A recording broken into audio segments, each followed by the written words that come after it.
はいどうもこんにちは。この動画ではこんな感じで画面の下に配置する用の少し角張ったオーディオスペクトラムの作り方をご紹介します。ここではオーディオスペクトラム以外にも色々とアフターエフェクツで加工する機能をご紹介するのでぜひともチェックしてみてください。それでは早速本編を見ていきましょう。アクション。ということでとりあえずコンポジションはこんな感じで作成しております。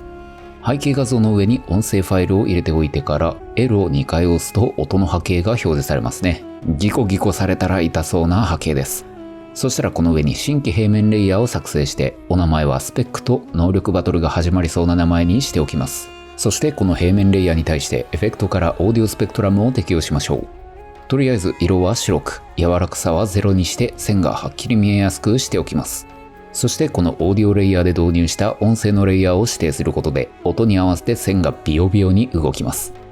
この周波数ですが開始と終了の間の周波数をここで範囲を指定することができます。あとは最大高さを高くするともっと線が見えやすくなります。これで線がビヨビヨのビヨンセですね。他に下のところでサイドオプションというところがあるのでここでサイド A というのに指定すると上の方だけがビヨビヨビヨンセになります。さあこれでオーディオスペクトラムの基本ですがここからアフターエフェクツのエフェクトを使って加工していく方法を見ていきましょう。今回は反転させていくことを想定していくのでこの開始ポイントの X 軸を100くらいに設定して今度は終了ポイントの X 軸を960くらいに設定します。この数値は画面サイズ1920の半分の数値です。これで画面の半分だけ表示されてますね。続いてこちらの周波数バンドという数を増やすと線の数が増えていくのですが今回は120くらいにして細かくしておきましょう。あとはオフセットとかをいじると周波数の範囲をずらすことができますね。いい感じに見えるところを探しておきましょう。さあそしたらここにエフェクトから最大最小を適用します。この最大最小というのはピクセルを小さくしたり大きくしたりできるエフェクトなのですが今回はこの操作を最大にしておいてからチャンネルをアルファとカラーにして半径を徐々に上げていきます。するとピクセルが大きくなって角っこがちょっとカクカクした感じになります。ここはオーディオスペクトラムの太さとかを調整しながら見ていってもいいかと思います。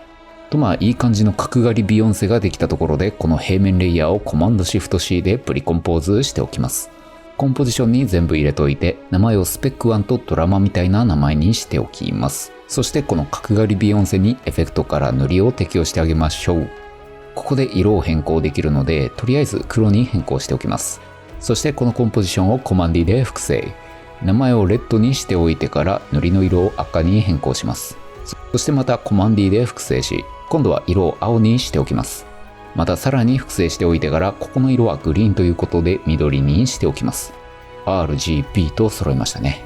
このビヨンセ3姉妹は全て選択してモードをスクリーンに変更すると RGB がだいたい重なって白くなります。そしたら角刈り3姉妹は黒い角刈りの下に配置しておきましょう。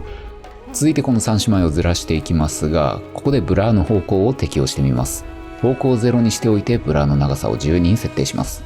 これでビヨンセの角刈りが縦に少し伸びてふんわり緑角刈りがちら見えします。3姉妹の他にもブラーをコピーして適用しておいてからブラーの長さを数値を少しずつ変更してあげるとブレ方がずれてエッジのところにちょっとだけ色が見えるようになります。またレイヤーに対して方向キーとかを押してずらしてあげてもいいですね。ここのエッジのずれ方はご自由にどうぞ。そしたらこの角刈りたちを全て選択してまたまたプリコンポーズ。今度はスペック2と第2シーズンが始まります。第2シーズンは角刈りビヨンセ鏡の世界に突入です。